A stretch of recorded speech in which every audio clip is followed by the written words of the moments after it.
بسم اللہ اولہ و آخرہ۔ سورۃ الاعراف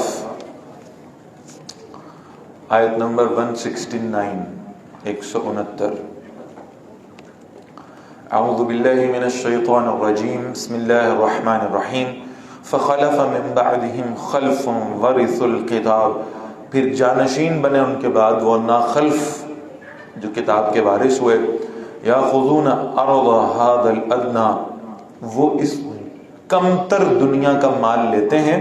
وَيَقُولُونَ، اور کہتے ہیں سَيُغْفَرُ لَنَا، ان قریب ہمیں بخش دیا جائے گا۔ وَإِن يَأْتِهِمْ عَرَضٌ مِثْلُهُ، اور اگر ان کے پاس اس جیسا اور مال بھی آ جائے، يَأْخُذُوهُ، تو وہ اسے بھی لے لیتے ہیں۔ أَلَمْ يُؤْخَذْ عَلَيْهِمْ مِيثَاقُ الْكِتَابِ، کیا ان سے کتاب میں پختہ وعدہ نہیں لیا گیا تھا؟ أَلَّا يَقُولُوا عَلَى اللَّهِ إِلَّا الْحَقَّ، کہ وہ اللہ کے بارے میں صرف حق بات کہیں گے۔ وَدَرَسُوا مَا فِيهِ، اور جو کچھ کتاب میں ہے وہ پڑھ رکھا ہے انہوں نے۔ وَالدَّارُ الْآخِرَةُ خَيْرٌ لِلَّذِينَ يَتَّقُونَ، اور آخرت کا گھر ان کے لیے بہتر ہے جو تقوی اختیار کرنے والے ہیں۔ أَفَلَا تَعْقِلُونَ، تو کیا تم سمجھتے نہیں ہو؟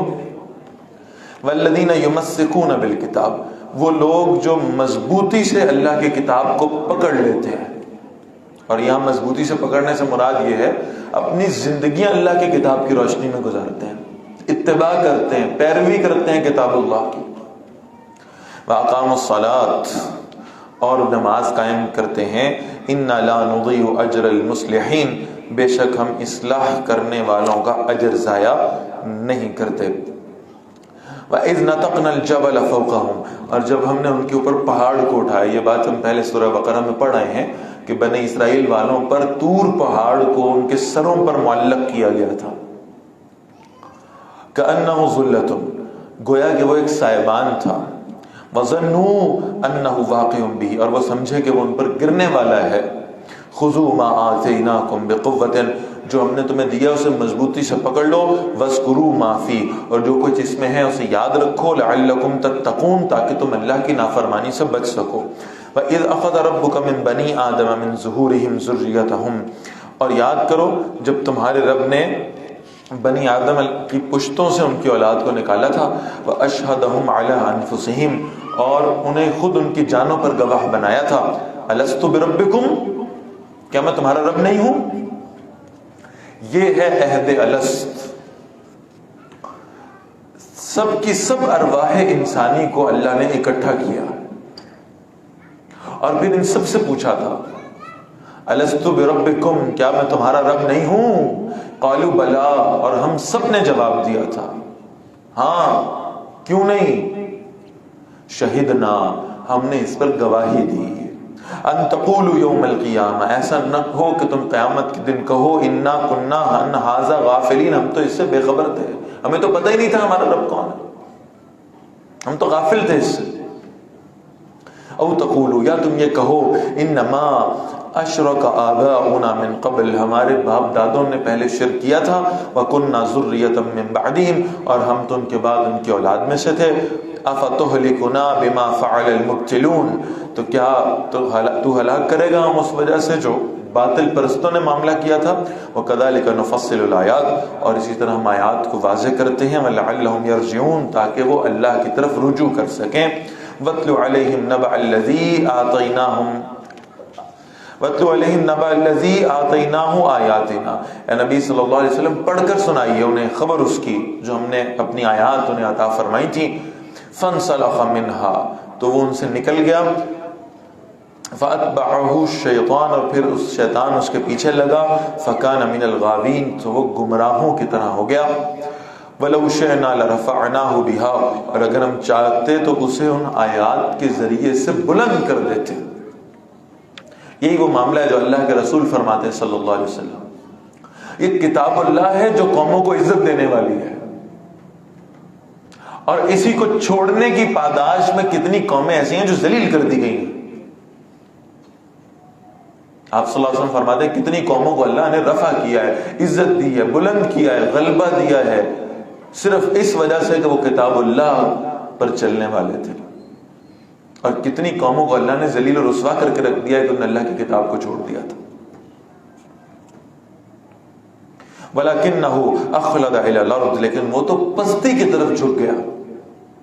پتوا ہواہ، اور اس نے اپنی خواہشات کی پیروی کی. ایک کریکٹر کی بات ہو رہی ہے، ایک کردار کی بات ہو رہی ہے، اور اس کردار بنی اسرائیل کا ایک آدمی تھا. اللہ نے اسے نوازا تھا اپنی آیات کے علم سے، کرامات عطا فرمائی تھی اسے. اس شخص نے اپنی خواہشات کی پیروی کی، شیطان کی اتباع میں لگ گیا،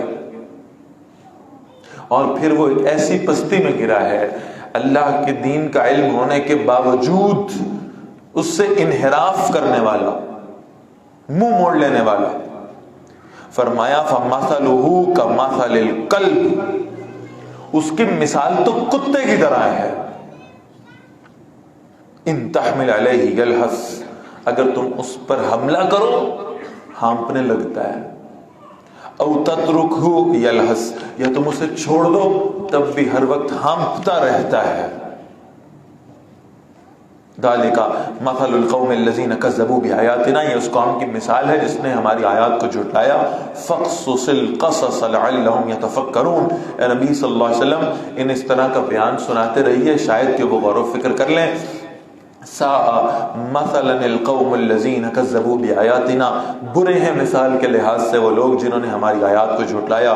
وانفسهم كانوا یظلمون، اور وہ اپنی ہی جانوں پر ظلم کرتے رہے. من یہد اللہ فهو المہتدی، جسے اللہ ہدایت دے وہی ہدایت یافتہ ہے.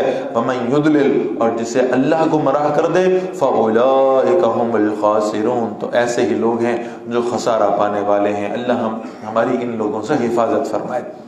وَلَقَدْ زَرَعْنَا لِجَهَنَّمَ كَثِيرًا مِنَ الْجِنِّ وَالْإِنسِ، یقیناً ہم نے جہنم کے لیے بہت سے جنات اور انسان پیدا کیے ہیں. ان کی زندگی کا مقصد یہ ہے کہ یہ جہنم میں جائیں گے. اور ان کی نشانی کیا ہے؟ لَهُمْ قُلُوبٌ لَا يَفْقَهُونَ بِهَا، ان کے دل ہیں، دھڑکتے ہیں، خون پمپ کرتے ہیں، اپنی جو فزیکل فنکشنلٹیز ہیں وہ ساری پوری کرتے ہیں. لا یفقہون بہا، لیکن سوچتے نہیں ہیں، غور و فکر سے آ رہی ہیں.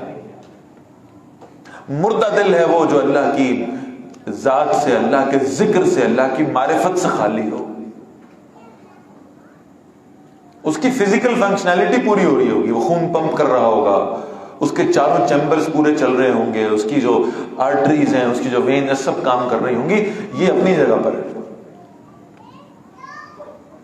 لیکن فرمایا یہ اپنے دلوں سے سمجھتے نہیں ہیں، غور نہیں کرتے اس کائنات سے.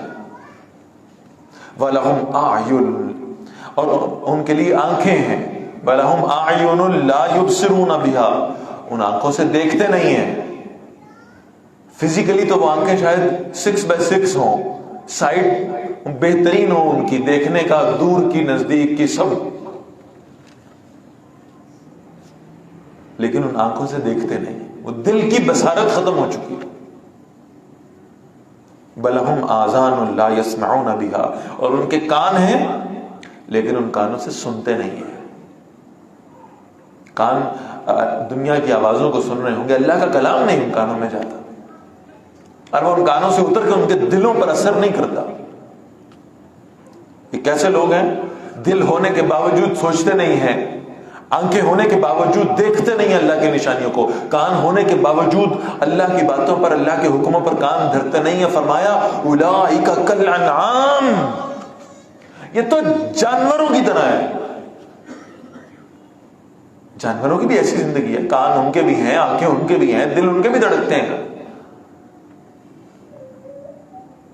یہ لوگ بھی جانوروں کی سی زندگی گزار رہے ہیں، بلکہ صرف جانوروں کی سی نہیں، بل ہم اضل، بلکہ جانوروں سے بھی زیادہ بھٹکے ہوئے ہیں.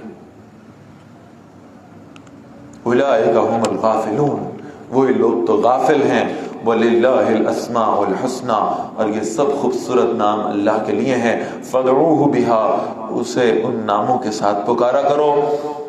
وَذَرُوا الَّذِينَ يُلْحِدُونَ فِي أَسْمَاعِهِ، اور انہیں چھوڑ دو جو اللہ کے ناموں میں ٹیڑھ اختیار کرتے ہیں. سَيُجْزَوْنَ مَا كَانُوا يَعْمَلُونَ، ان قریب انہیں بدلہ دیا جائے گا اس کو جو وہ کیا کرتے تھے.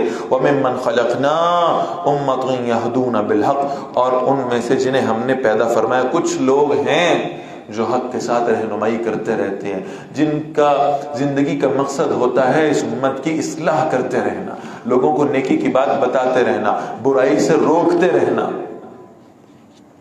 وَبِهِ يَعْدِلُونَ، اور اسی حق کے ساتھ وہ عدل بھی کرتے ہیں. وَالَّذِينَ كَذَّبُوا بِآيَاتِنَا، اور جنہوں نے ہماری آیات کو جھٹلایا.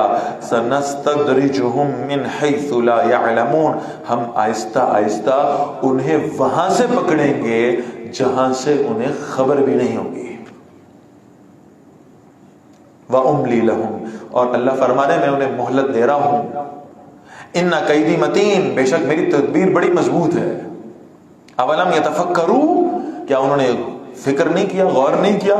ما بصاحبہم من جنۃ، ان کے ساتھی پر کوئی جنون کا اثر نہیں. اللہ کے رسول صلی اللہ علیہ وسلم کو مشرکین مکہ تانا دیا کرتے تھے، آپ مجنون ہیں، معاذ اللہ، آپ پر کوئی جنات کا اثر ہے. فرمایا ایسا نہیں ہے. ان هو الا نذیر مبین، وہ تو بس صاف صاف خبردار کر دینے والے ہیں. اولم ينظروا فی ملکوت السماوات والارض، کیا انہوں نے دیکھا نہیں آسمان اور زمین کی بادشاہی میں.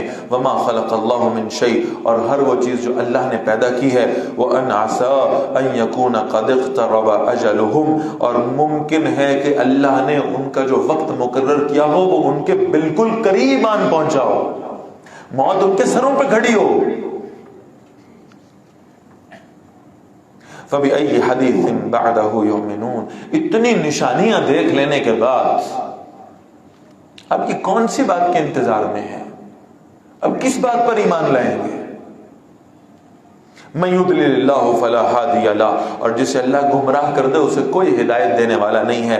وَيَذَرُهُمْ فِي طُغْيَانِهِمْ يَعْمَهُونَ، اور انہیں چھوڑ دیتا ہے اپنی سرکشی میں تاکہ وہ بھٹکتے رہیں. يَسْأَلُونَكَ عَنِ السَّاعَةِ أَيَّانَ مُرْسَاهَا، اے نبی صلی اللہ علیہ وسلم یہ آپ سے سوال کرتے ہیں، یہ آپ سے آ کے بار بار پوچھتے ہیں قیامت کب آئے گی.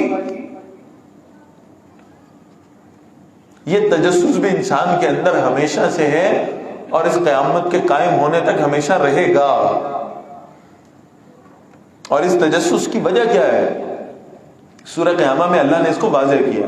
انسان چاہتا ہے کہ اپنی اس نافرمانی کے سلسلے کو بڑھاتا جائے، اس کی فطرت میں. آپ کبھی طلباء سے جا کے پوچھیں نا یہ لاسٹ نائٹ سٹڈی کیا شے ہے، ذرا معلوم ہو جائے پیپر کب ہونے ہیں. قریب جا کے پڑھیں گے، آخری رات تیاری کر لیں گے، چند گھنٹے پہلے پڑھنا شروع کر دیں گے. بالکل وہی کیفیت، بار بار پوچھتا ہے قیامت کب آئے گی تاکہ معلوم ہو جائے جس دن قیامت آ رہی بس اس سے ایک رات قبل توبہ کر لو، اس سے چند دن پہلے معافی مانگ کر نیک اعمال کرنا شروع کر دو.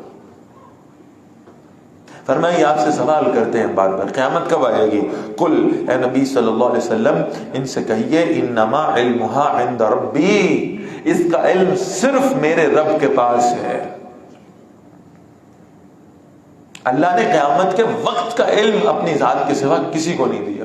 نشانیاں بتائی ہیں قرب قیامت کی نشانیاں کیا ہوں گی، ایسا ہوگا، یہ معاملہ ہوگا، دجال آئے گا، حضرت مہدی تشریف لائیں گے، عیسیٰ علیہ السلام کا نزول ہوگا، ملحمۃ العظمیٰ ہوگی. نشانیاں بتا دی.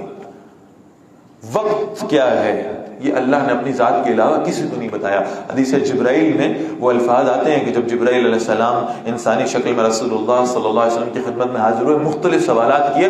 ان سوالات میں سے ایک سوال یہ بھی تھا، اللہ کے رسول صلی اللہ علیہ وسلم ذرا بتائیے قیامت کب آئے گی. آپ صلی اللہ علیہ وسلم نے فرمایا نہ اسے معلوم ہے جو سوال پوچھ رہا ہے اور نہ اسے معلوم ہے جس سے سوال پوچھا جا رہا ہے.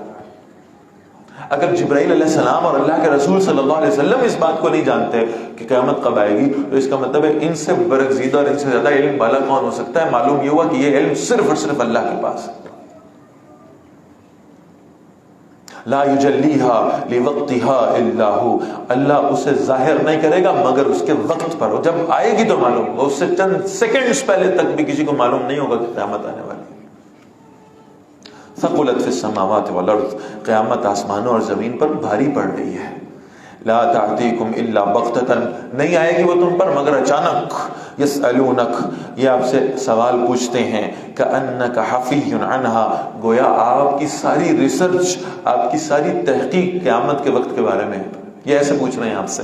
قل، اے نبی صلی اللہ علیہ وسلم فرمائیے، انما علمها عند اللہ، اس قیامت کے وقت کا علم تو اللہ ہی کے پاس ہے. ولکن اکثر الناس لا يعلمون، لیکن اکثر لوگ یہ جانتے نہیں ہیں. قل لا املک لنفس نفعا ولا ضرا، اے نبی صلی اللہ علیہ وسلم فرمائیے، میں اپنے لیے کسی نفع نقصان کا اختیار نہیں رکھتا، الا ما شاء اللہ، سوائے اس کے جو اللہ چاہے. میرے اپنے نفع نقصان کا بھی سارا جو حق ہے وہ اللہ کے پاس ہے. میرے اپنے نفع نقصان کا مالک بھی صرف اللہ ہے. میں کسی اور کو فائدہ نقصان پہنچانے والا کون ہوتا ہوں؟ وَلَوْ كُنْتُ أَعْلَمُ الْغَيْبَ، اور اگر میں غیب جانتا ہوتا، لَاسْتَكْثَرْتُ مِنَ الْخَيْرِ، تو یقیناً میں بھلائیوں کی کثرت حاصل کر لیتا.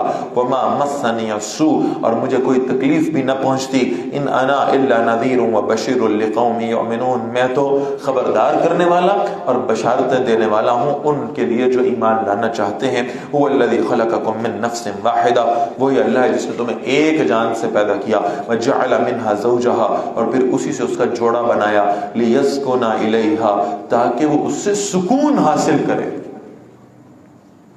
یہ جو زوجیت کا تعلق ہے، دونوں جو لوگ ہیں اس تعلق کے اندر موجود، شوہر بھی اور بیوی بھی، ان طرفین کو یہ سوچنا چاہیے کہ کیا وہ اس زوجیت کے تعلق میں ایک دوسرے کے لیے سکون کا سبب بن رہے ہیں. اللہ نے یہ رشتہ کیوں پیدا کیا ہے؟ تاکہ وہ دونوں سکون حاصل کر سکیں. اور یہ کوئی صرف جسمانی سکون نہیں ہے، یہ صرف لذتوں کو پورا کر دینے والا رشتہ نہیں ہے. اللہ نے اس رشتے میں محبت رکھی ہے، مودت رکھی ہے، الفت رکھی ہے. انسان اپنی کیفیات ایک دوسرے کے ساتھ شیئر کر سکتا ہے، انسان اپنے بوجھ ایک دوسرے کے ساتھ بانٹ سکتا ہے، انسان خوشی غمی کے اوقات میں اپنی کیفیات رکھ سکتا ہے ایک دوسرے کے سامنے. رشتہ ازدواج میں منسلک ہونے والے طرفین کو اس بات پر غور کرنا چاہیے کہ کیا ہم اپنے ساتھ رہنے والے شخص کے لیے سکون کا سبب ہیں یا نہیں. فلما تغشاها، پھر جب مرد عورت کو ڈھانپ لیتا ہے، حملت حملا خفیفا، تو وہ اس عورت نے ہلکا سا حمل اٹھایا. فمرت به، تو اسے لیے پھرتی رہی. فلما اثقلت، پھر جب وہ بوجھل ہو گئی، دعوا اللہ ربہما، تو ان دونوں نے اللہ سے دعا کی جو ان کا رب ہے. لئن آتیتنا صالحا، اگر آپ نے ہمیں صالح بچہ دیا، تندرست اولاد عطا فرمائی، لنکونن من الشاکرین، یقیناً ہم شکر گزاروں میں سے ہو جائیں گے. فلما آتاہما صالحا، جب اللہ نے ان کو تندرست اولاد عطا فرما دی، جعل له شرکاء فیما آتاہما، تو پھر دونوں اس میں شریک بناتے ہیں جو اللہ نے انہیں دے رکھا. یہ فلاں کی دعا سے ہوا ہے، یہ فلاں نے عطا فرمایا ہے. کسی بت کے ساتھ اسے منسوب کر لیں گے، کسی شخصیت کے ساتھ، یہ فلاں نے عطا کیا. اور مکہ والوں کی تو یہ بڑی عام پریکٹس تھی. یہ جو رسول اللہ صلی اللہ علیہ وسلم کا چچا ہے، جو بدترین دشمن آپ صلی اللہ علیہ وسلم کا ثابت ہوا، ابو لہب. یہ ابو لہب اس کا نام تو نہیں تھا، یہ تو اس کی کنیت تھی. اس کا اصل نام تھا عبد العزا، عبد اللات، عبد المنات، یہ نام رکھا کرتے تھے وہ.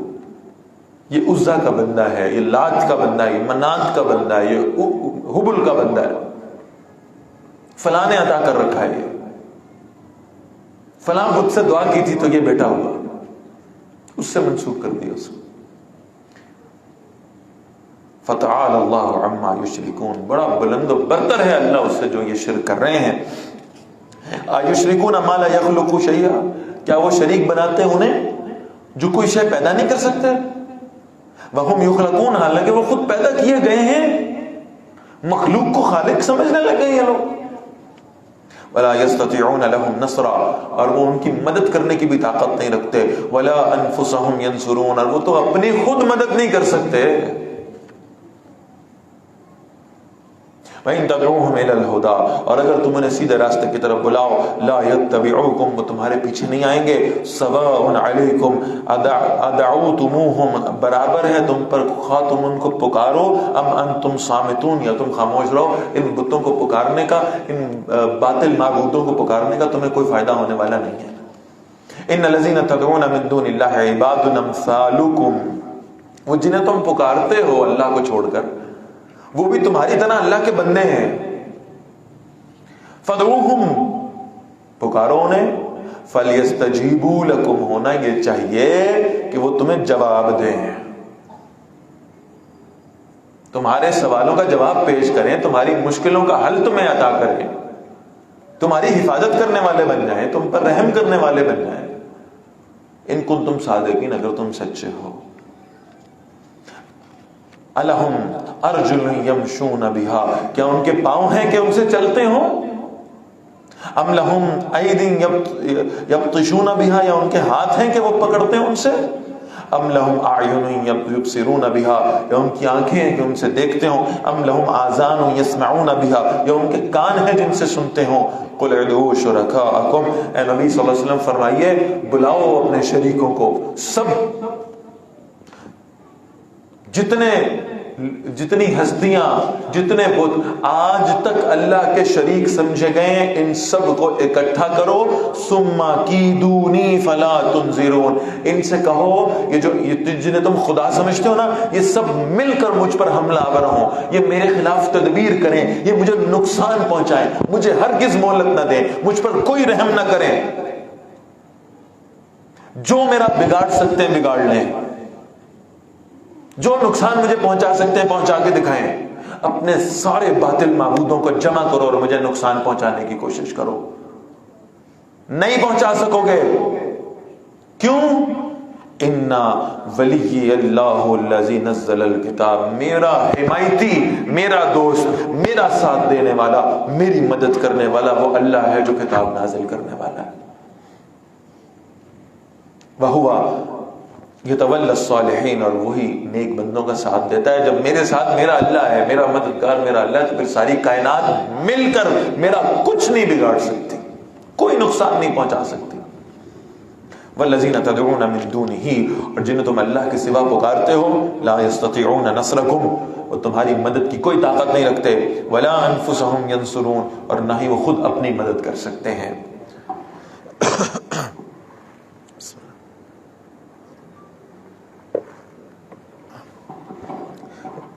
وَإِن تَدْعُوهُمْ إِلَى الْهُدَىٰ، اور اگر تم انہیں سیدھے راستے کی طرف بلاؤ، لا يسمعوا، وہ نہیں سنیں گے، وَتَرَاهُمْ يَنظُرُونَ إِلَيْهِ، اور نبی صلی اللہ علیہ وسلم آپ دیکھ رہے ہیں انہیں کہ وہ آپ کی طرف تکتے ہیں، وَهُمْ لَا يُبْصِرُونَ، حالانکہ وہ سمجھتے ہوئے نہیں دیکھتے۔ خُذِ الْعَفْوَ، اے نبی صلی اللہ علیہ وسلم درگزر کرنے کا رویہ اختیار کریں۔ یہ نصیحت کی جا رہی ہے اللہ کے نبی صلی اللہ علیہ وسلم کو کہ آپ دین کی دعوت دینا چاہتے ہیں تو آپ کا طرز عمل کیسا ہونا چاہیے، اور ظاہر ہے کہ اللہ کے رسول صلی اللہ علیہ وسلم کے اندر تو یہ سب کوالٹیز موجود تھیں، تو آپ صلی اللہ علیہ وسلم کی امت میں سے وہ لوگ جنہیں اللہ دین کی دعوت کے لیے چن لے، پسند فرما لے، ان کے اندر اب یہ صفات ہونی چاہیے۔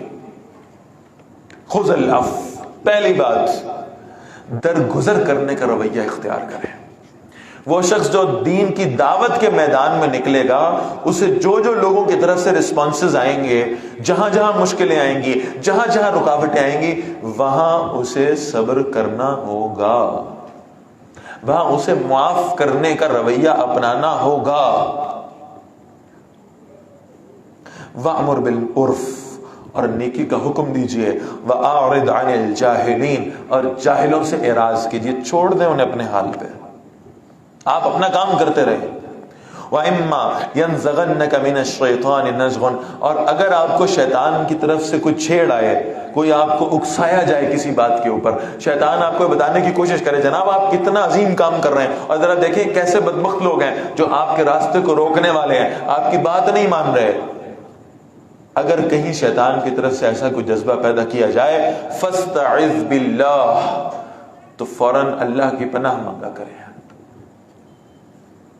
عاجزی کا سب سے بنیادی درجہ یہ ہے کہ انسان اپنے بہاف پر نہیں، اپنی ایمانی قوت کی بنیاد پر بھی نہیں، اپنے اعمال صالحہ کی بنیاد پر بھی شیطان کو شکست دینے کا قائل نہ ہو،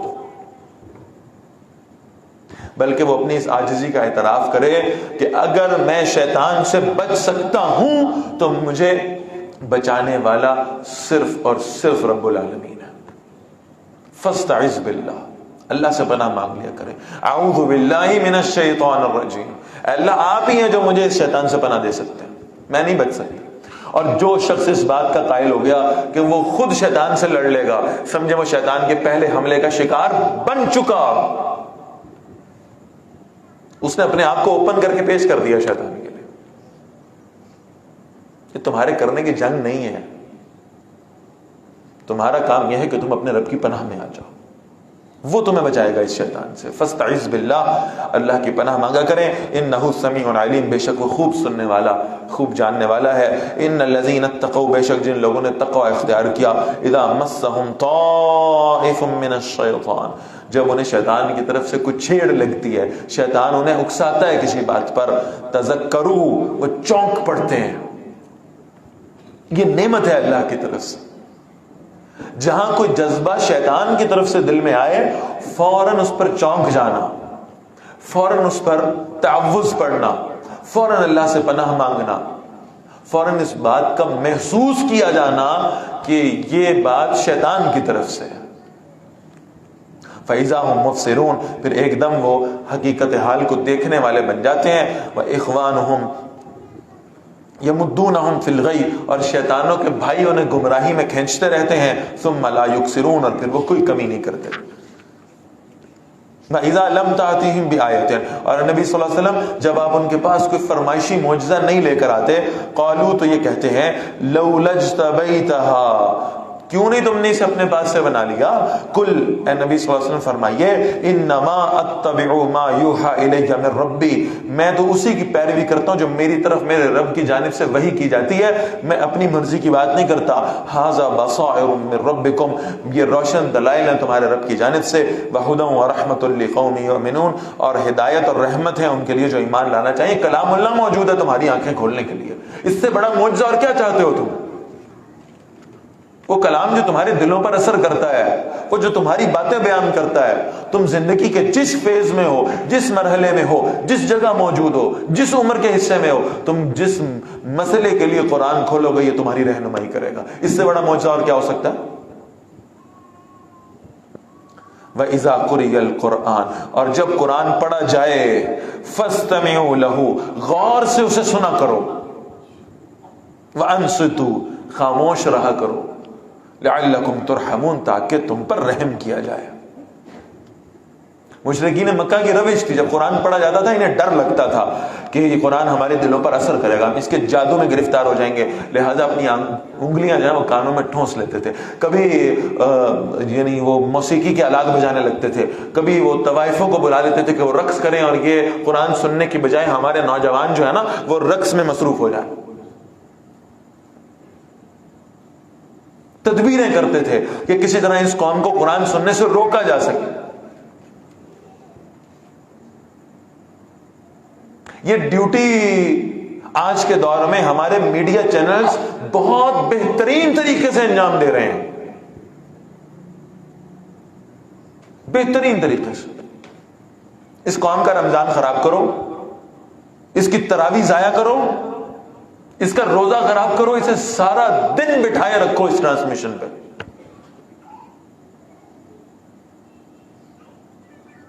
لہذا فرمایا جب قرآن پڑھا جائے تو توجہ کے ساتھ سنا کرو، کہ قرآن اس بات کا حقدار ہے کہ جس وقت اس قرآن کی تلاوت ہو رہی ہے تمہاری توجہات کا مرکز اسے ہونا چاہیے۔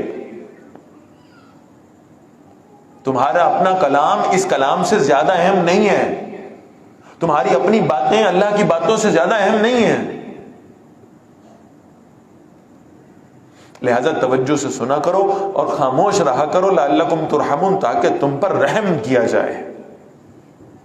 وَاذْكُرْ رَبَّكَ فِي نَفْسِكَ، اور اپنے رب کو اپنے دل میں یاد کرتے رہا کرو، تضرعا وخیفا، گڑ گڑاتے ہوئے بھی اور ڈرتے ہوئے بھی، وَدُونَ الْجَهْرِ مِنَ الْقَوْلِ، اور بغیر آواز کو بلند کیے ہوئے بھی، بالغدو والآصال، صبح اور شام کے وقت، ولا تکن من الغافلین، اور غافلوں میں سے مت ہو جانا، ان الذین عند ربک، بے شک جو لوگ تمہارے رب کے پاس قربت رکھنے والے ہیں، وہ لوگ جو اللہ کے مقربین میں شمار ہوں گے، لا یستکبرون عن عبادتی، وہ اللہ کی عبادت سے تکبر نہیں کرتے، وَيُسَبِّحُونَهُ، اور اللہ کی پاکیزگی کو بیان کرتے رہتے ہیں، اللہ کا ذکر ہر وقت کرتے رہتے ہیں، ان کی زبانیں، ان کے قلوب اللہ کے ذکر سے تر رہتے ہیں، اور ذکر کرتے وقت ان کے دلوں پر رقت طاری ہوتی ہے، ان کی آنکھوں سے آنسو بہتے ہیں، وَلَهُ يَسْجُدُونَ، اور اسی کو وہ سجدہ بھی کرتے ہیں۔ یہ قرآن مجید کا پہلا سجدہ ہے، اور انشاءاللہ سیشن کے اختتام پر اس بات کا اہتمام فرمائیں کہ سجدہ تلاوت ادا کر لیا جائے۔ یہ اختتام تھا سورۃ الاعراف کا، اور اب آغاز ہے سورۃ الانفال کا۔ بسم اللہ الرحمن الرحیم۔ یسألونک عن الانفال، اے نبی صلی اللہ علیہ وسلم وہ آپ سے سوال کرتے ہیں مال غنیمت کے بارے میں۔ اب یہ چونکہ سورہ مبارکہ غزوہ بدر سے متعلق ہے، لہٰذا وہ غزوہ بدر پر پہلی مرتبہ یہ سوال سامنے آیا کہ وہ جو مال غنیمت کفار سے ملا ہے فتح کے بعد، اس کی تقسیم کیسی ہو، اس کا فارمولا کیا طے کیا جائے۔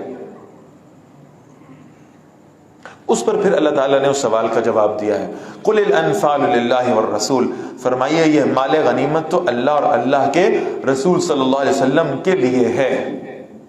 اور یہ لفظ انفال پر بھی ذرا غور کر لیں، نفل سے نکلا ہے، نفل سے، اور نفل کہتے ہیں اضافی شے کو۔ اللہ نے اس مال غنیمت کو انفال کا نام دیا ہے، اضافی شے ہے یہ، تمہاری جنگ مال غنیمت کے حصول کے لیے نہیں ہونی چاہیے، ان کا مقصد تو یہ ہونا چاہیے کہ اللہ کا دین غالب ہو جائے، اور یہ مقصد ہونا چاہیے کہ تم آخرت کی کامیابی حاصل کر لو۔ مال غنیمت مطمع نظر نہیں ہونا چاہیے، نفلی شے ہے، یہ اضافی شے ہے، فرضیت ہے اللہ کے دین کو غالب کرنے کی۔ ہاں اگر اضافی طور پر کوئی مال حاصل ہو گیا تو بہت اچھی بات ہے، اس لیے اسے انفال کہا ہے اللہ نے، قل الانفال للہ والرسول۔ اے نبی صلی اللہ علیہ وسلم فرمائیے مال غنیمت تو اللہ اور اس کے رسول کے لیے صلی اللہ علیہ وسلم، فاتقوا اللہ، اللہ کی نافرمانی سے بچو، واصلحوا ذات بینکم، اور آپس میں صلح کر لیا کرو، واطیعوا اللہ ورسولہ، اور اللہ اور اس کے رسول صلی اللہ علیہ وسلم کی اطاعت کرو، ان کنتم مؤمنین، اگر تم ایمان والے ہو۔ انما المؤمنون الذین اذا ذکر اللہ وجلت قلوبہم، بے شک ایمان والے تو وہ ہیں، ذرا اپنے ایمان کا جائزہ لینے کی ضرورت، بے شک ایمان والے وہ ہیں جب اللہ کا ذکر کیا جاتا ہے ان کے دل کانپ اٹھتے ہیں، ان کے دل لرز اٹھتے ہیں اللہ کے خوف سے۔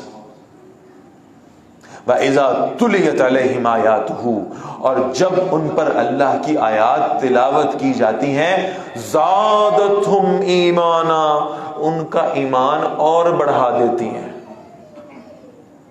قرآن مجید پڑھنے سے ایمان بڑھتا ہے مومنوں کا، قرآن مجید کے ساتھ تعلق انہیں اللہ کے راستے پہ چلنے میں مومن تو معاون ثابت ہوتا ہے۔ وَعَلَىٰ رَبِّهِمْ يَتَوَكَّلُونَ، اور وہ اپنے رب ہی پر بھروسہ کرتے ہیں۔ الَّذِينَ يُقِيمُونَ الصَّلَاةَ، جو نماز کو قائم کرتے ہیں، وَمِمَّا رَزَقْنَاهُمْ يُنْفِقُونَ، اور جو رزق ہم نے انہیں دے رکھا ہے اس میں سے اللہ کے راستے میں خرچ کرتے ہیں۔ أُولَٰئِكَ هُمُ الْمُؤْمِنُونَ حَقًّا، یہ ہیں پکے مومن، ان صفات کو رکھنے والے ہیں سچے مومن۔ لَهُمْ دَرَجَاتٌ عِنْدَ رَبِّهِمْ، انہیں کے لیے درجے ہیں ان کے رب کے پاس، وَمَغْفِرَةٌ وَرِزْقٌ کریم، اور بخشش اور عزت والی روزی بھی ہے۔ اللہ ہمیں ان ایمان والوں میں شامل فرما دے۔ کما اخرجک ربک من بیتک بالحق، اے نبی صلی اللہ علیہ وسلم جس طرح آپ کو آپ کے رب نے آپ کے گھر سے نکالا تھا حق کے ساتھ، یہ غزوہ بدر کا احوال ہے، اور یہ جو مشاورت ہوئی تھی اس کا احوال ہے۔ دو لشکر تھے، ایک تجارتی قافلہ تھا، اس کی قیادت کر رہے تھے حضرت ابو سفیان رضی اللہ تعالیٰ، اور یہ بات سمجھنے کی ہے کہ یہ تجارتی قافلہ جا کیوں رہا تھا شام کی طرف۔ قریش مکہ کا ارادہ یہ تھا کہ ایک تجارتی قافلہ بھیجتے ہیں اور وہ شام سے تجارتی مال لے کر آئے گا، اس کو فروخت کریں گے، اور اس سے جتنا پروفٹ آئے گا وہ سب حضرات مل کر ڈونیٹ کریں گے، اور اس پروفٹ سے پھر ہم مسلمانوں کے خلاف جنگ لڑیں گے۔ اس مقصد کے تحت وہ قافلہ بھیجا گیا تھا۔ اس میں سارے تاجر تھے، اور صرف 50 لوگ تھے اس قافلے کی سیکیورٹی پر مامور، جو جنگجو تھے، 50 محافظ بس۔ دوسری طرف ایک اور لشکر تھا، یعنی ابو سفیان رضی اللہ تعالیٰ عنہ جو اس وقت مشرکین مکہ کے جانب تھے، وہ تجارتی قافلہ لے کر گزرے۔ انہیں احساس ہوا کہ مسلمانوں کے ساتھ ہماری جنگ ہو جانی ہے، انہوں نے ہمارا راستہ روک لینا ہے۔ جاتے ہوئے تو عافیت سے گزر گئے، خیال تھا کہ واپسی پر پکڑے جائیں گے، روک لیا جائیں گے، لہذا انہوں نے مکہ پیغام پہنچایا، کوئی ہے جو ہماری مدد کرے آ کر؟ ہم تو تمہارے لیے نکلے تھے، تمہارے مفادات کے تحفظ کے لیے نکلے تھے، کوئی ہے جو ہم تاجروں کی حفاظت کرے؟ اس پر ابو جہل کی قیادت میں ایک لشکر نکلا ہے مکہ سے، 1000 جنگجو، 1000، اور پوری طرح اسلحے سے لیس، مسلح۔ اللہ نے وعدہ فرما لیا، اے نبی صلی اللہ علیہ وسلم، اللہ ان دونوں میں سے ایک لشکر پر آپ کو فتح لازمی نصیب فرما دے گا۔ اب گراؤنڈ ریئلٹیز کی بنیاد پہ دیکھیں تو کس لشکر پہ فتح ہونی چاہیے تھی؟ وہ جو تجارتی قافلہ تھا، صرف 50 لوگ ہیں جو محافظ ہیں۔ ان 50 کو اگر آپ زیر کر لیں گے تو اس کا مطلب ہے وہ سارا تاجر آپ کے ہاتھوں میں آ گئے۔ انہوں نے کیا لڑنا تھا، ان بیچاروں کے پاس اسلحہ بھی نہیں تھا، لہٰذا ان کا سارا مال آپ لوٹ لیں۔ 2 فائدے ہوں گے۔ فائدہ نمبر 1 یہ ہوگا کہ قریش جو مال کما کر آپ سے جنگ کرنا چاہ رہے تھے، ان کی اکانومی کی کمر ٹوٹ جائے گی، وہ آپ سے جنگ کرنے کے قابل نہیں رہیں گے، اور آپ کی اکانومی سٹرونگ ہو جائے گی۔ وہ جو مال آپ نے لوٹا ہوگا وہ مسلمانوں کے خزانے میں جائے گا، اور اس لشکر کو ہرانا نسبتاً آسان معلوم تھا۔ اور دوسرا لشکر وہ تو آئی جنگ کرنے کے لیے رہا ہے، 1000 جنگجو ہیں اس میں، بے تحاشا تلواروں والے، اور اس میں سواریوں پر 700 لوگ سوار تھے، زرہ پہنی سر سے لے کر پیر تک، لوہے کی زرہ میں ملبوس۔ نبی اکرم صلی اللہ علیہ وسلم نے مشورہ کیا اپنے ساتھیوں سے کیا کرنا چاہیے۔ فرمایا وَإِنَّ فَرِيقًا مِّنَ الْمُؤْمِنِينَ لَكَارِهُونَ، بے شک مومنوں میں سے ایک گروہ تھا جس کو پسند نہیں کرتا تھا۔ چند ساتھیوں کی رائے یہ تھی کہ اس آسان ہدف کی طرف جائیں، اس تجارتی قافلے کی طرف جائیں۔ يُجَادِلُونَكَ فِي الْحَقِّ، وہ آپ سے حق میں بحث کر رہے تھے، بعد ما تبین، اس کے بعد کہ وہ واضح ہو گیا تھا کہ انما یساقون الی الموت، گویا کہ وہ موت کی طرف ہانکے جاتے ہوں، وہم ینظرون، اس حالت میں کہ اسے دیکھ رہے ہیں۔ وَإِذْ يَعِدُكُمُ اللَّهُ، اور جب اللہ تم سے وعدہ فرما رہے تھے، احدى الطائفتين انها لكم، 2 گروہوں میں سے ایک کا اللہ نے وعدہ کر لیا تھا کہ وہ تمہارے لیے ہے، اللہ اس پر تمہیں فتح نصیب فرما دیں گے۔ وَتَوَدُّونَ، اور تم پسند کرتے تھے، أَنَّ غَيْرَ ذَاتِ الشَّوْكَةِ تَكُونُ لَكُمْ، کہ جو بغیر وہ جو اسلحے والا، بغیر ہتھیاروں والا گروہ ہے نا، وہ ملے تمہیں، یعنی تجارت والا۔ وَيُرِيدُ اللَّهُ، اور اللہ چاہتا تھا، أَن يُحِقَّ الْحَقَّ بِكَلِمَاتِهِ، کہ اللہ حق کو اپنے حکم کے مطابق ثابت کر دے۔ اور وہ حق ثابت کیسے ہوگا؟ جب اس جنگجو لشکر پر تمہیں فتح نصیب ہو۔ وَيَقْطَعَ دَابِرَ الْكَافِرِينَ، اور کافروں کی جڑ کاٹ کر رکھ دے، يُحِقَّ الْحَقَّ، تاکہ وہ سچا کر دے حق کو، وَيُبْطِلَ الْبَاطِلَ، اور باطل کو جھوٹا کر دے، وَلَوْ كَرِهَ الْمُجْرِمُونَ، چاہے مجرم اسے کتنا ہی ناپسند کیوں نہ کریں۔ یعنی یہ ایک دور اندیشی کی بات تھی کہ اگر مسلمان تجارتی قافلے پر حملہ کرتے، مال لوٹ لیتے، اکانومی بہتر ہو جاتی، لیکن پورے عرب میں اہل مکہ مظلوم بن کے پیش ہوتے ہیں۔ دیکھو بھائی، یہ خالی ہاتھ والے بیچارے تاجر لوگ، معصوم لوگ، ان پہ حملہ کیا، ہمارا مال لوٹ لیا۔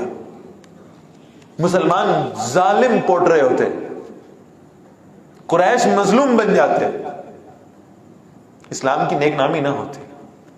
اس کے برعکس وہ جو جنگی لشکر تھا، اگر اس پر قابو پا لیا جاتا اور اسے ہرا لیا جاتا تو پورے عرب پر مسلمانوں کا روب بیٹھتا، اور اللہ یہ چاہتے تھے۔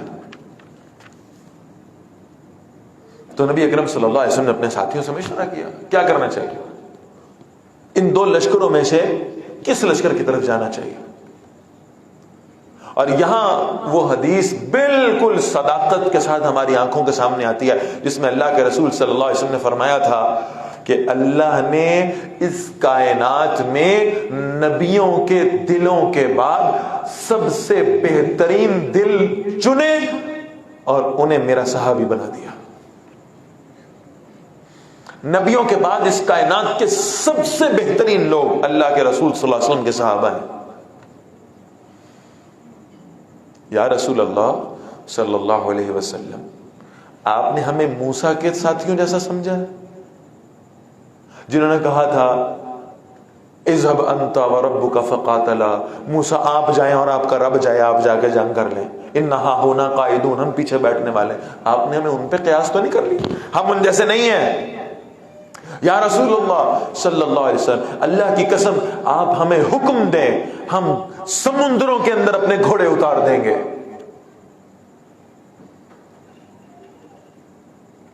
آپ سمجھ رہے ہیں ہمارا آپ کے ساتھ صرف کوئی معاہدہ ہوا تھا جب آپ مدینہ منورہ تشریف لائے تھے؟ 2 سال قبل ہم نے آپ سے ایک معاہدے کے تحت آپ کو جگہ دی؟ نہیں، وہ معاہدہ اس وقت کا تھا کہ ہم آپ کو پناہ دیں گے۔ یا رسول اللہ صلی اللہ علیہ وسلم، ہمارا سب کچھ آپ پہ قربان، ہم صرف ایک معاہدے کے ساتھ آپ کے تعلق میں نہیں ہے، ہمارا آپ کا تعلق ایک نبی اور امتی کا تعلق ہے، ہم آپ کے جانثار ہیں، ہم آپ کے وفادار ہیں، آپ جہاں حکم کریں گے ہم آپ کی اتباع میں آپ کے ساتھ چلیں گے انشاءاللہ۔ ہم سر کٹوائیں گے آپ کے حکم پہ، ہم خون بہائیں گے آپ کے حکم پہ، ہم اللہ کے دشمنوں کو قتل کریں گے بھی اور اپنی جانیں بھی پیش کر دیں گے۔ آپ حکم کیجئے، ہم حاضر۔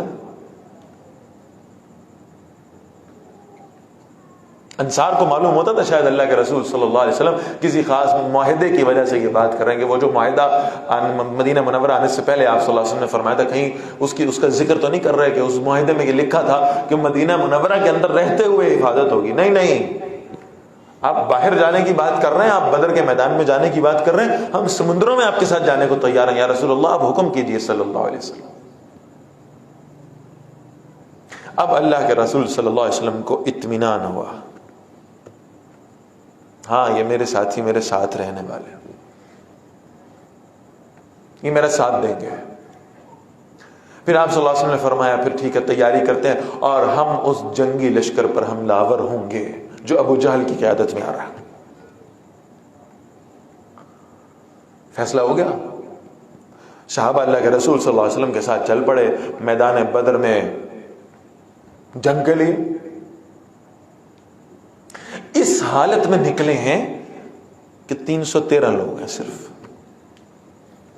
اور ان 313 میں معوذ اور معاذ جیسے بچے بھی ہیں رضی اللہ تعالیٰ عنہ، جو اپنے پنجوں کے اوپر اونچے ہوتے ہیں تاکہ رسول اللہ صلی اللہ علیہ وسلم انہیں چھوٹا ہونے کی وجہ سے کہیں لشکر سے باہر نہ بھیج دیں۔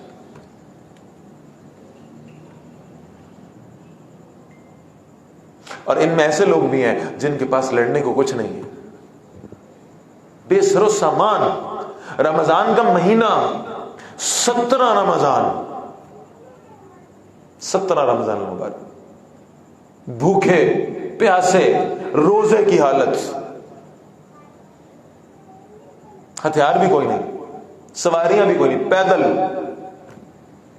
روایات میں آتا ہے ایک گھوڑا تھا پورے لشکر میں، چند ایک اونٹ تھے. لیکن ایمان کا عالم کیا تھا. مدینہ منورہ سے باہر نکلتے ہوئے ایک شخص اونچا ہو کر کھجور کے درخت کی چھال کو توڑتا ہے. دوسرا پوچھتا ہے کیا کر رہے ہو؟ کہا لڑنے کے لیے تلوار تو نہیں ہے، لیکن کھجور کی چھال توڑ کے لے کے جا رہا ہوں، اس سے دشمن کے ساتھ جنگ کروں گا. کہا کھجور کی چھال تو کمزور سی ہے، یہ کیا مقابلہ کرے گی؟ اور وہ تو زرہ پہنے ہوئے لوگ ہیں جو سر سے پاؤں تک لوہے میں ملبوس ہیں، ان پہ تو تلواریں اثر نہیں کرتی، یہ کھجور کی چھال کیا اثر کرے گی؟ کہا اسباب کا اہتمام کرنا میرا کام ہے، اس کھجور کی چھال میں تلوار سے زیادہ کاٹ پیدا کرنا اس رب کا کام ہے جس کے لیے نکل رہا ہوں. اس بے سرو سامانی کے لشکر میں یہ پہنچے ہیں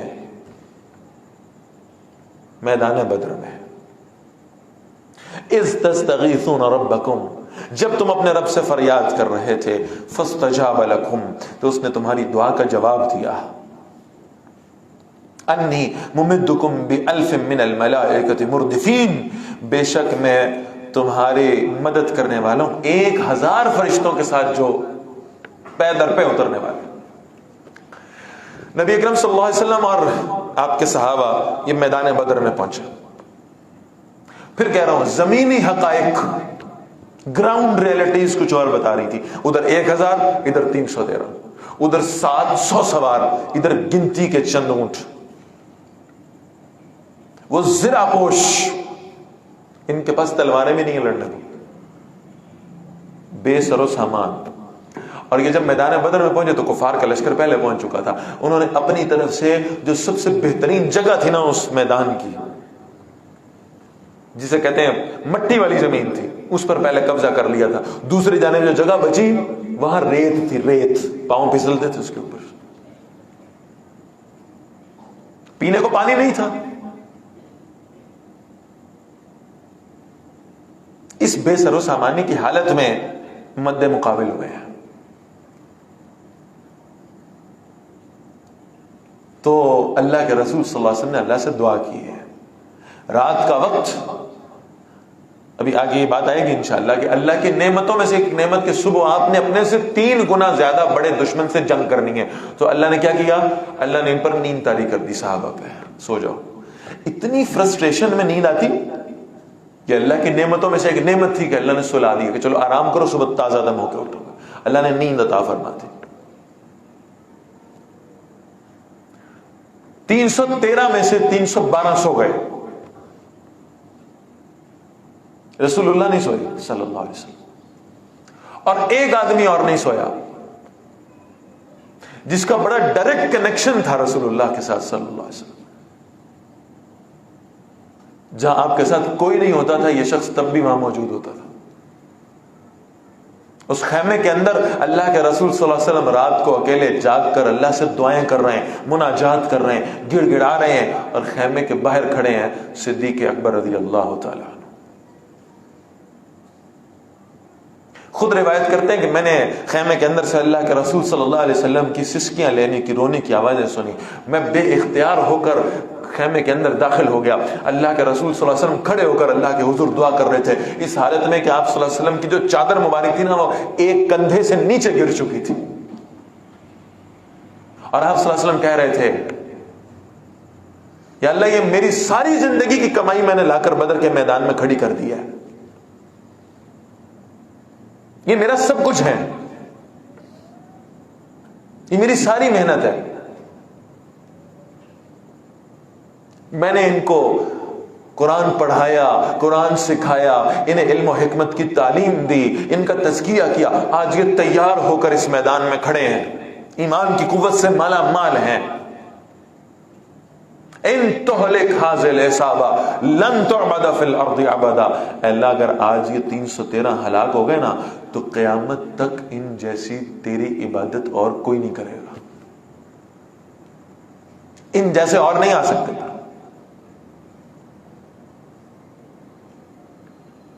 صدیق اکبر رضی اللہ تعالیٰ اندر داخل ہوئے. یا رسول اللہ صلی اللہ علیہ وسلم بس کیجئے بس کیجئے, آپ جتنا اللہ کے سامنے روئے ہیں, جتنا گڑ گڑائے ہیں, مجھے بھی یقین ہو گیا ہے کہ اب فتح ہوگی, اب نصرت ہوگی اللہ کی, بس کیجئے, پریشان نہ ہو, اللہ ہمارے ساتھ ہے.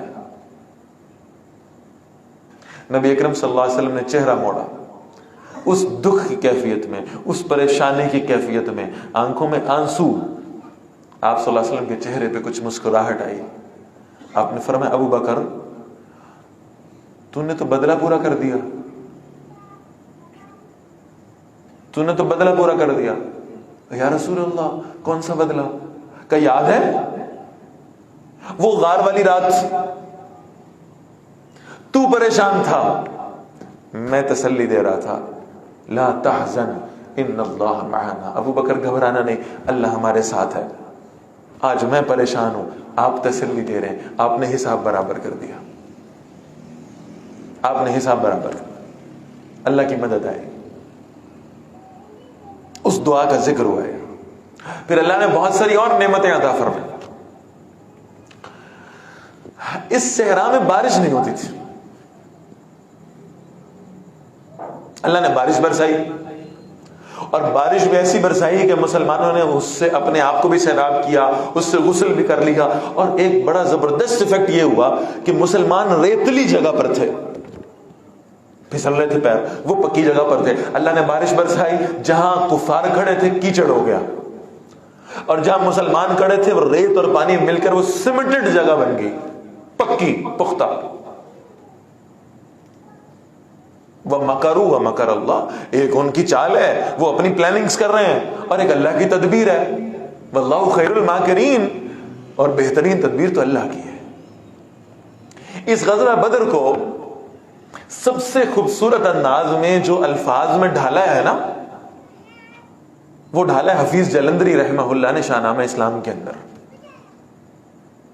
بہت ایک طویل حصہ ہے جس میں وہ اس غزوہ بدر کے ان واقعات کو بیان کرتے ہیں. ظاہر ہے کہ بہت زیادہ ایمان کو پرووک کرنے والی شے ہے, لہٰذا وہ اس کو بیان کرتے ہیں. میں ہر سال کوشش کرتا ہوں کہ دورہ ترجمہ قرآن میں چونکہ وقت مختصر ہوتا ہے تو کچھ حصہ اس کا سنا دوں. ایک بہت خوبصورت حصہ ہے اس شاہنامہ اسلام کا اس غزوہ بدر کے حوالے سے, اور اس کا عنوان انہوں نے باندھا ہے میدان بدر کی فریاد.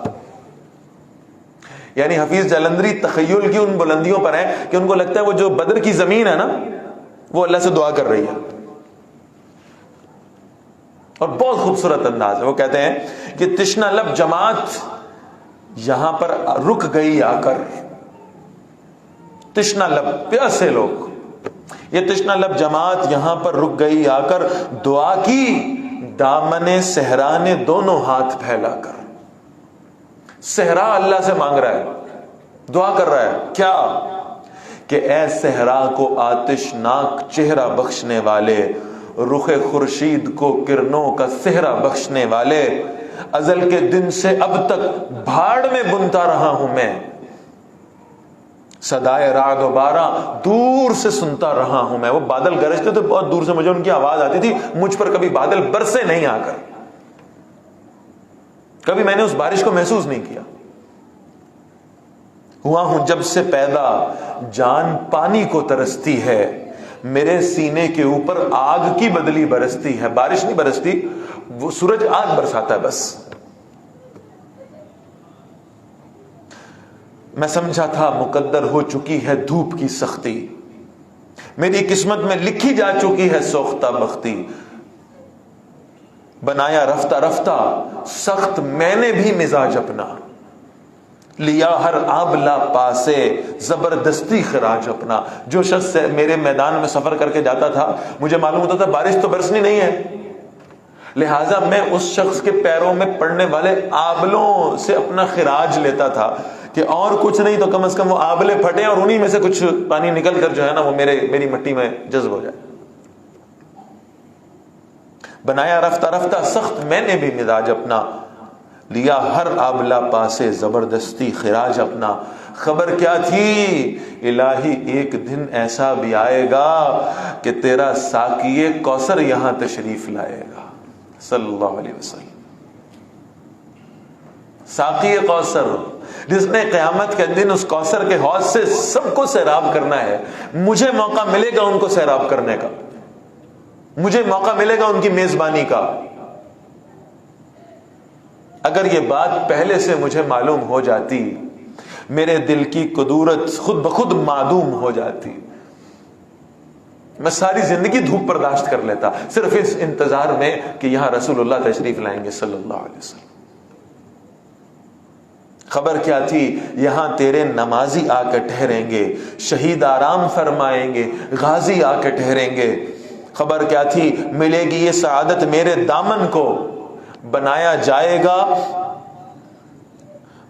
جائے گا فرش سعادت میرے دامن کو۔ خبر ہوتی تو میں شبنم کے قطرے جمع کر رکھتا۔ مجھے پتا ہوتا اللہ کے رسول صلی اللہ علیہ وسلم اور صحابہ نے آنا ہے، میں جب سے بنا ہوں نا، اس دن سے لے کر آج تک میں شبنم کے قطرے ایک ایک کر کے جمع کرتا کہ یہی جمع کر کے حضور کی خدمت میں پیش کر دوں۔ خبر ہوتی تو میں شبنم کے قطرے جمع کر رکھتا، چھپا کر ایک گوشے میں مصفا حوض بھر رکھتا، وہ پانی ان مقدس مہمانوں کو پلا دیتا، میں اپنی تشنگی دیدار حضرت سے بجھا لیتا۔ میرے سر پر سے گزرا نوح کے طوفان کا پانی، تأسف ہے کہ مجھ سے ہو گئی اس وقت نادانی۔ جب نوح علیہ السلام کا طوفان آیا تھا، وہ پانی جب مجھ پر گزرا تھا، مجھ سے نادانی ہو گئی، میں اسے جمع کر لیتا اپنے پاس اللہ کے رسول صلی اللہ علیہ وسلم کی میزبانی کے لیے۔ تأسف ہے کہ مجھ سے ہو گئی اس وقت نادانی، اگر رکھتا میں اس پانی کی تھوڑی سی خبرداری تو ہو جاتا میری آنکھوں سے چشموں کی طرح جاری۔ یہ 70 اونٹ 2 گھوڑے یہاں سیراب ہو جاتے، مجاہد بھی وضو کرتے، نہاتے غسل فرماتے، حضور ساقی کوثر میری کچھ لاج رہ جاتی، مجھے شرمندہ نہ ہونا پڑتا کہ آج میرے پاس کچھ نہیں ہے پیش کرنے کو۔ حضور ساقی کوثر میری کچھ لاج رہ جاتی، میری عزت میری شرم و عقیدت آج رہ جاتی، تیرے محبوب کے پیارے قدم اس خاک پہ آئے، الہی حکم دے سورج کو اب آتش نہ برسائے۔ یہ سورج کی حرارت و حدت ختم کر دے، اللہ کے نبی تشریف لائیں صلی اللہ علیہ وسلم۔ اگر اب میرے دامن سے ہوائے گرم آئے گی، ہر امتی کے لیے یہ مقام ہے رونے کا، پریشان ہونے کا، پشیمان ہونے کا۔ صحرا کہہ رہا ہے اگر اب میرے دامن سے ہوائے گرم آئے گی تو مجھ کو رحمت للعالمین سے شرم آئے گی۔ کہیں امتی ہونے کی حیثیت سے میری طرف سے کوئی گرم ہوا تو اللہ کے نبی کو نہیں چاہ رہی؟ کہیں میرے اعمال سے کوئی دکھ تو نہیں اللہ کے نبی کو پہنچ رہا؟ کیا میری حرکتیں اور میرے کرتوت اللہ کے رسول صلی اللہ علیہ وسلم کو تکلیف دینے والے تو نہیں ہیں؟ اگر اب میرے دامن سے ہوائے گرم آئے گی تو مجھ کو رحمت للعالمین سے شرم آئے گی، صحرا کی ریت کے ذرے حضور سے شرمندہ ہوں، اور ہم امتی ہو کر اپنے اعمال پہ شرمندہ نہیں۔ جلیل الشان مہمانوں کا صدقہ مہربانی کر، عطا بہر وضو ان کے لیے تھوڑا سا پانی کر، برائے چند ساتھ ابر بارہ بھیج دے یا رب، چند گھڑیوں کے لیے بارش برسا دے۔ صحرا دعا کر رہا ہے اللہ سے، برائے چند ساعت ابر بارہ بھیج دے یا رب، بہاراں بھیج دے یا رب، بہاراں بھیج دے یا رب۔ اگر اب میرے دامن سے ہوائیں گرم آئے گی تو مجھ کو رحمت للعالمین سے شرم آئے گی۔ صحرا کی دعا ہے۔ کتنے پاکیزہ لوگ تھے، رسول اللہ تو تھے صلی اللہ علیہ وسلم، اور آپ کے صحابہ کا درجہ کیا تھا؟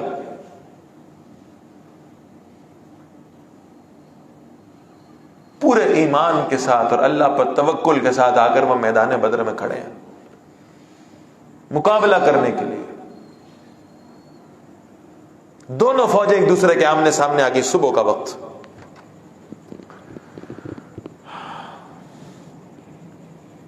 ایک طرف چچا ہے، دوسری طرف بھتیجا ہے، ایک طرف باپ ہے، دوسری طرف بیٹا ہے، ایک طرف ماموں ہے، دوسری طرف بھانجا ہے، خونی رشتہ دار کھڑے ہیں۔ ابو جہل باہر نکلا، اللہ غارت کرے اس شخص کو جس نے خونی رشتہ داروں کو ایک دوسرے کے سامنے تلوار اٹھانے پہ مجبور کر دیا، معاذ اللہ۔ مکہ کے لشکر میں سے، قریش کے لشکر میں سے ایک پہلوان نکلا، موٹا تازہ، کہنے لگا میرے لشکر کو چھوڑو، کوئی مجھ سے مقابلہ کر کے دکھائے ذرا، ہے کوئی جو مجھے گرا سکے؟ چیلنج۔ پورا اسلامی لشکر ابھی خاموش کھڑا ہے، کون جائے گا؟ تو مسلمانوں کے اندر سے ایک باریک سا نوجوان باہر نکلا، کمزور پتلا باہر نکلا، میں تمہارا چیلنج قبول کرتا ہوں اور میں تمہیں قتل کرتا ہوں۔ دیکھنے والوں نے دیکھا یہ اس مشرک پہلوان کا سگا بیٹا تھا۔ ارے تیرا باپ ہے، وہ تیرا باپ ہے۔ کہا نہیں نہیں، اللہ کے رسول کا دشمن ہے، باپ نہیں ہے، اس وقت اللہ کے رسول کا دشمن ہے صلی اللہ علیہ وسلم۔ آپ صلی اللہ علیہ وسلم نے روکا، سیدنا علی رضی اللہ تعالیٰ کو کہا آپ باہر نکلیے، آپ اس کا مقابلہ کیجئے۔ حیدر کرار، حضرت علی رضی اللہ تعالیٰ باہر نکلے، اس پہلوان کے ساتھ جنگ ہوئی زبردست، حضرت علی نے اس کو قتل کر دیا۔ بدر کی لڑائی ختم ہونے کے بعد مشرکوں کی لاشوں کو گھسیٹ کر کنویں میں پھینکا جا رہا تھا، جب اس پہلوان کی لاش کو گھسیٹنے کا موقع آیا تو اس کا بیٹا وہ نوجوان صحابی ایک طرف کھڑا ہو کے آنسو بہا رہا ہے۔ رسول اللہ صلی اللہ علیہ وسلم خود اس کے پاس تشریف لائے، کہا بیٹا مجھے پتا ہے تیرا باپ تھا، اس لیے تیری آنکھوں سے آنسو بہ رہے ہیں کہ تیرا باپ مارا گیا۔ کہ یا رسول اللہ، اللہ کی قسم اس لیے نہیں رو رہا مارا گیا، اس لیے رو رہا ہوں جہنم میں جائے گا، افسوس ہو رہا ہے کاش آپ پہ ایمان لے آتا۔ اس کے شرک پر مرنے کی وجہ سے رو رہا ہوں۔ آپ صلی اللہ علیہ وسلم نے فرمایا اچھا اگر ایسی بات ہے اور تجھے یہ خیال ہے کہ تو یتیم ہو گیا تو چلو آج کے بعد تو اس کا نہیں، تو محمد الرسول اللہ کا بیٹا ہے صلی اللہ علیہ وسلم۔ کہ یا رسول اللہ، جس کو اللہ کے نبی جیسا سایہ مل جائے اس پر تو ایسے ہزاروں باپ قربان ہیں، اس کے لیے تو ہزاروں باپ قربان ہو جائیں، اس کو اللہ کے رسول اپنا بنا لے صلی اللہ علیہ وسلم۔ یہ تھا بدر کا حوال، ادھر باپ ہے ادھر بیٹا ہے۔ قریش کے لشکر میں کھڑا ہوا ہے عبد الرحمن بن ابی بکر، اور مسلمانوں کے لشکر میں کھڑے ہوئے ہیں سیدنا ابوبکر رضی اللہ تعالیٰ عنہ۔ عبد الرحمن بیٹے ہیں، بعد میں ایمان لائے، ایک مرتبہ بیٹھے ہوئے ابا جی کے ساتھ، گفتگو ہو رہی، گپ شپ ہو رہی، ابا جی وہ بدر کی جنگ میں نا آپ میری تلوار کے نیچے آ گئے تھے، میں چاہتا تو آپ کا سر قلم کر دیتا، لیکن میں نے تلوار پیچھے کی۔ میں نے کہا نا ابا جی ہیں، میں ان پر تلوار کیسے چلا سکتا ہوں، باپ ہے میرے۔ بڑی سنجیدگی سے سیدنا ابوبکر رضی اللہ تعالیٰ نے کہا پتر کہیں تو میری تلوار کے نیچے آ جاتا، اللہ کی قسم میں ایک دفعہ نہ سوچتا تو میرا بیٹا ہے، تلوار کے دستے پہ میری گرفت کبھی کمزور نہ ہوتی، میرا نشانہ کبھی نہ چوکتا، میں یہ سوچ کر تیری گردن اتارتا کہ تو اللہ کے نبی کا دشمن ہے۔ اس جذبے کے ساتھ اس جنگ میں شامل ہونے والے، فرمایا وما جعلہ اللہ الا بشرا، اس مدد کو نہیں بنایا اللہ نے مگر صرف خوشخبری، ولتطمئن بہ قلوبکم، تاکہ اس سے تمہارے دل مطمئن ہو جائیں، وما النصر الا من عند اللہ، مدد نہیں ہے مگر صرف اللہ کی جانب سے، ان اللہ عزیز حکیم، بے شک اللہ زبردست اور کمال حکمت والا ہے. اذ یغشیکم النعاس امنۃ منہ، جب اللہ تم پر اونگ طاری کر رہا تھا تمہیں سکون دینے کے لیے اپنی طرف سے. وینزل علیکم من السماء ماء، اور اس نے تم پر آسمان سے پانی نازل کیا. لیطہرکم بہ، تاکہ تمہیں اس سے پاک کرے. ویذھب عنکم رجز الشیطان، اور تم سے شیطان کی گندگی کو دور کرے. ولیربط علی قلوبکم، اور تمہارے دلوں کو مضبوط کر دے. ویثبت بہ الاقدام، اور اس سے تمہارے قدموں کو جما دے. اذ یوحی ربک الی الملائکہ، جب وحی کی آپ کے رب نے فرشتوں کی جانب. انی معکم، بے شک میں تمہارے ساتھ ہوں. فثبتوا الذین آمنوا، ثابت قدم رکھو ان لوگوں کو جو ایمان لائے.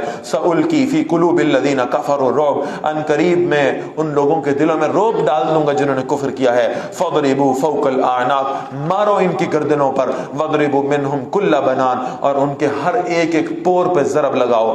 ذالک بانہم شاقوا اللہ ورسولہ، اس وجہ سے کہ انہوں نے اللہ اور اس کے رسول صلی اللہ علیہ وسلم کی مخالفت کی ہے. ومن یشاقق اللہ ورسولہ، اور جو کہ اللہ اور اس کے رسول صلی اللہ علیہ وسلم کی مخالفت کرے گا. فإن اللہ شدید العقاب، بے شک اللہ سخت سزا دینے والا ہے. ذالکم فذوقوہ، اے کافرو یہ سزا ہے، چکھو اس کو. وأن للکافرین عذاب النار، اور بے شک کافروں کے لیے آگ کا عذاب ہے. یا ایھا الذین آمنوا، ایمان والو، اذا لقیتم الذین کفروا زحفا، جب تم مقابلہ کرو کافروں سے جبکہ وہ لشکر کی صورت میں ہو. فلا تولوہم الادبار، ان کے سامنے پیٹھ مت پھیر لینا. ومن یولیہم یومئذ دبرہ، اور جو کوئی اس روز ان کے سامنے پیٹھ پھیرے گا.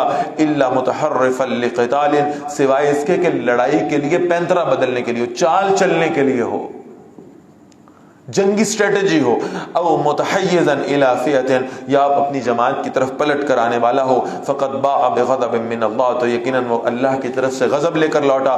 ومأواہ جہنم، اور اس کا ٹھکانہ جہنم ہے. وبئس المصیر، اور وہ بہت بری لوٹنے کی جگہ ہے. فلم تقتلوہم، تم نے انہیں قتل نہیں کیا.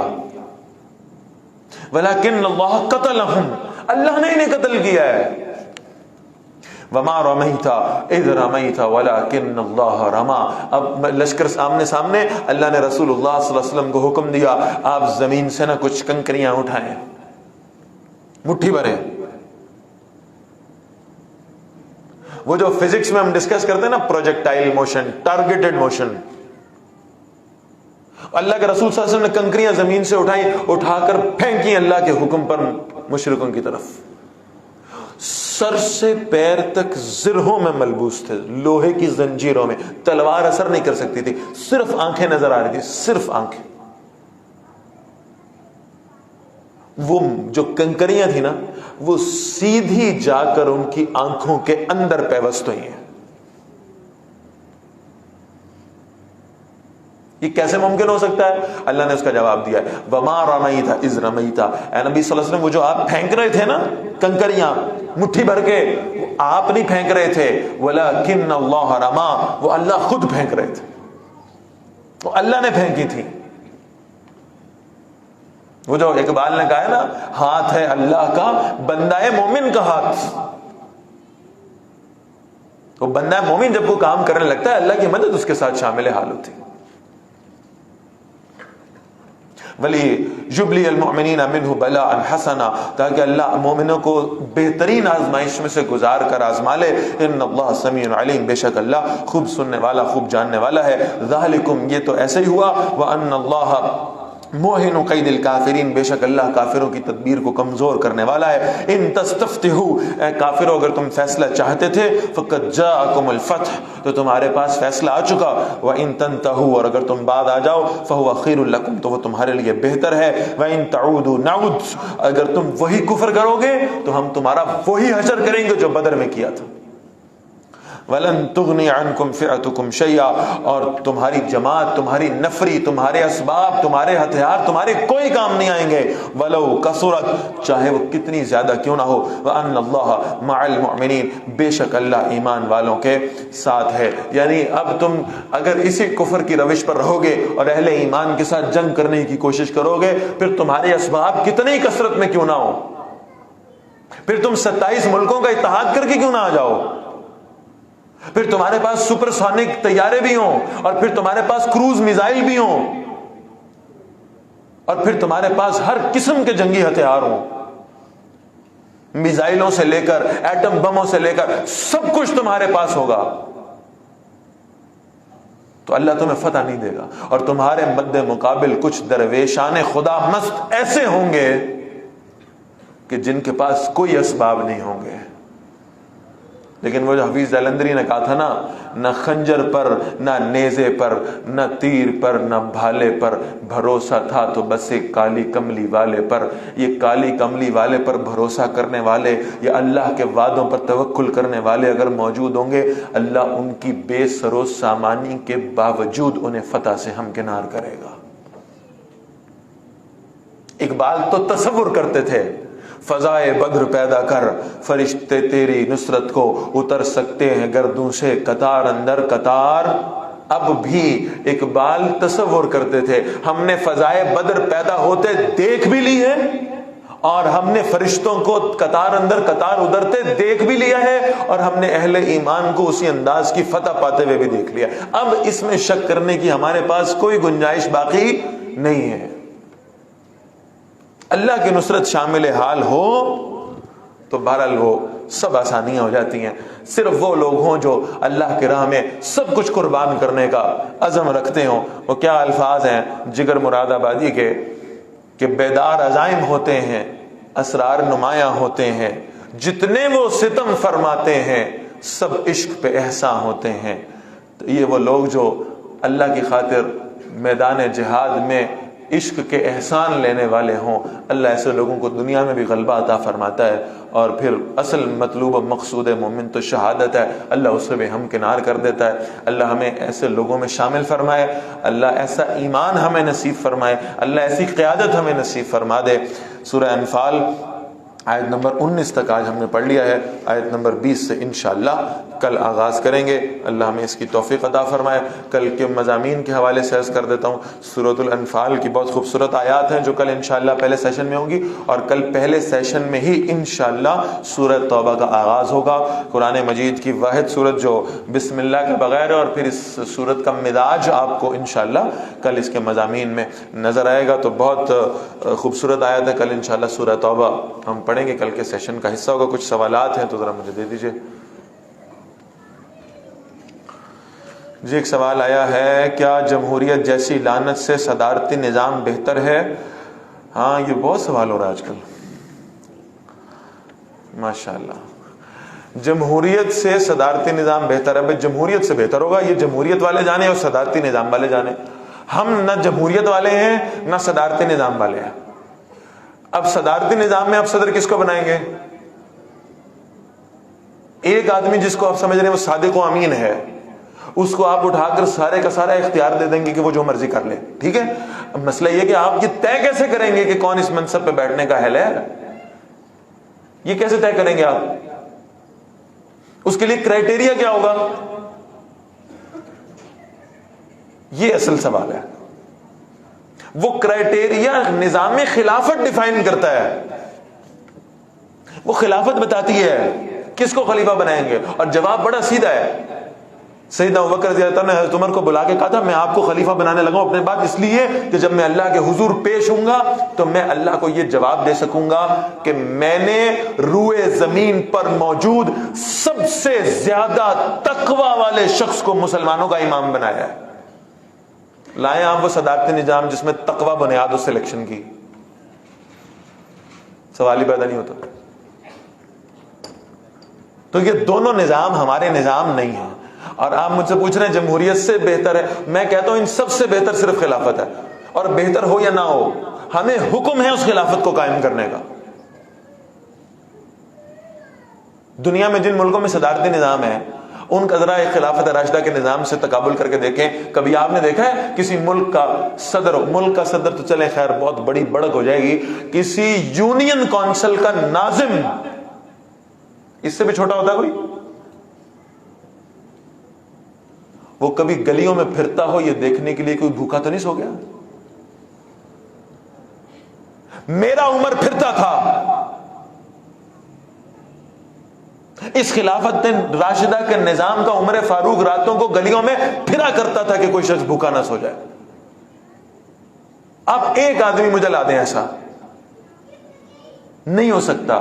یہ رجال پیدا ہوں گے تو خلافت کی نرسری سے پیدا ہوں گے. یہ جمہوریت کے، صدارتی نظام کے، کمیونزم کے اور بادشاہت کی بدبودار جوہڑوں سے پیدا نہیں ہو سکتے. یہ ایسے رجال آئیں گے تو خلافت کی نرسری سے آئیں گے اور کہیں سے نہیں آنے. بس سیدھی سی اور واضح سی بات ہے. ہم جیسے عام مسلمانوں کا خلافت کے لحاظ سے کیا طرز عمل ہونا چاہیے؟ اچھا ایک بڑا دلچسپ بات ہے، عام مسلمانوں کے تو خلافت کو خاص مسلمان لے کر آئیں گے. عام مسلمانوں نے لانی ہے بھائی، اس کے لیے فرشتے تو نہیں اترنے ہیں. یہ عام مسلمان ہی ہیں جو خلافت کے لیے کوشش کریں گے. تو طرز عمل کیا ہونا چاہیے؟ خلافت کے نفاذ کی کوشش، خلافت کے نفاذ کے لیے کام کرنے والی جماعت میں شمولیت، یہ ہونی چاہیے اس کی کوشش فوری طور پر جو معاملہ. اچھا جی، سبحان اللہ. موبائل بہت بڑی نعمت ہے، یہ میرے پہ انکشاف ہوا ہے آج، مگر آج کل اس کا استعمال بہت غلط ہو رہا ہے. اس کے بارے میں آگاہ کر دیجئے. بھئی دیکھیں، ہر شے کے فائدے بھی ہیں، نقصانات بھی ہیں، ٹھیک ہے؟ تو نعمت کا لفظ تو خیر بہرحال پتہ نہیں اس کے لیے استعمال کرنا چاہیے نہیں کرنا چاہیے، لیکن ایک بڑی سادہ بات ہے. صرف ایک بات اپنے ذہن میں رکھا کریں، ہم نے اپنی آنکھوں کا جواب دینا ہے، ہم نے اپنے کانوں کا جواب دینا ہے، ہم نے اپنے وقت کا جواب دینا ہے. بس یہ بات ذہن میں رکھ لیں، باقی سب چھوڑ دیں. میں جو دیکھ رہا ہوں اپنے موبائل پر، میں نے اس کا قیامت کے دن جواب دینا ہے. میں کیا دیکھ رہا ہوں؟ اگر جواب دے سکتے ضرور دیکھیں، ضرور دیکھیں. آپ کو قرآن کی تلاوت سن رہے ہیں، آپ کو درس سن رہے ہیں، آپ کو حدیث سن، بہت اچھی بات ہے. اس کا جواب دے سکتے ہیں نا؟ دیکھتے رہیں. جس کا جواب نہیں دے سکتے اس کو دیکھنے سے، سننے سے گریز کریں. بس سادہ سی بات ہے. کوئی فلم لگی ہوئی ہے، کوئی ڈرامہ لگا ہوا ہے، کوئی فلاں ہے، اچھا جی یہ دیکھ رہا ہوں میں. بھئی اللہ نے مجھ سے پوچھنا ہے تو نے کیا دیکھا تھا؟ جواب دے لیں گے. میں نے تجھے اتنا وقت دیا تھا، یہ اتنے سیکنڈز تو نے کہاں لگائے؟ جواب دے لیں گے. اگر دے لیں گے اس کا جواب تو دیکھی جائیں، آپ کو اجازت ہے. اور اگر نہیں دے سکتے تو جس کا جواب نہیں دے سکتے اس کو دیکھنا چھوڑ دیں. بس آپ اس کے صحیح استعمال پہ آ جائیں گے انشاءاللہ.